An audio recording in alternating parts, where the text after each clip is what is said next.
जाने काममा लाग्यो कि घरको काम धेरै छ तिमीहरू आयो सजिलो हुने भयो ए अब हामी सकिहाल्छ ए अनि हामी 4 जना भएपछि त अब घरको काम पनि सकिहाल्छ नि लु गर्नु थाल्नु न त ओइ अनि त्यही त जानुपर्छ नि जाने काम छ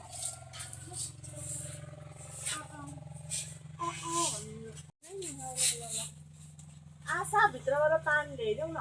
ए तर तिमी त काम कि हामी त काम भन्दा धेरै गफ गर्छौ के ल्याइदिनु अरे पानी ल्याइदेऊ न जाऊ छिटो छिटो कस्तो लागिरहेको छ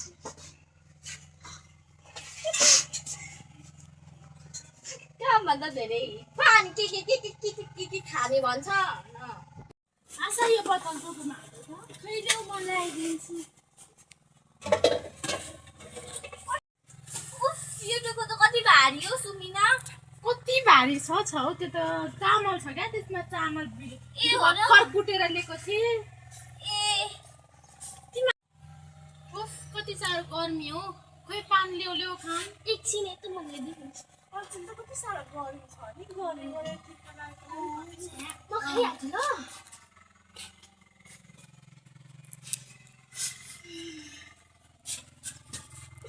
म चाहिँ बसेन तिमी पनि खाऊ लु अब चाहिँ हामी परतिर घुम्न जाउँ न डुल्न कस्तो घरमै मात्र बसेर के गर्नु जाउँ लु जानु कहिले यो पानी राख त हैन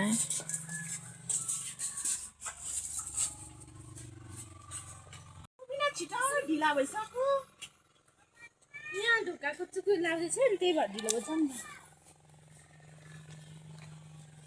पानी पर्न आँटेको छ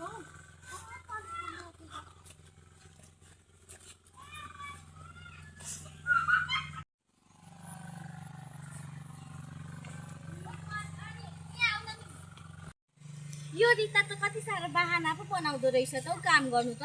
हेर त अघि मैले कति राम्रो काम गरेँ गरिस् गफ लाग्दैछ अहिले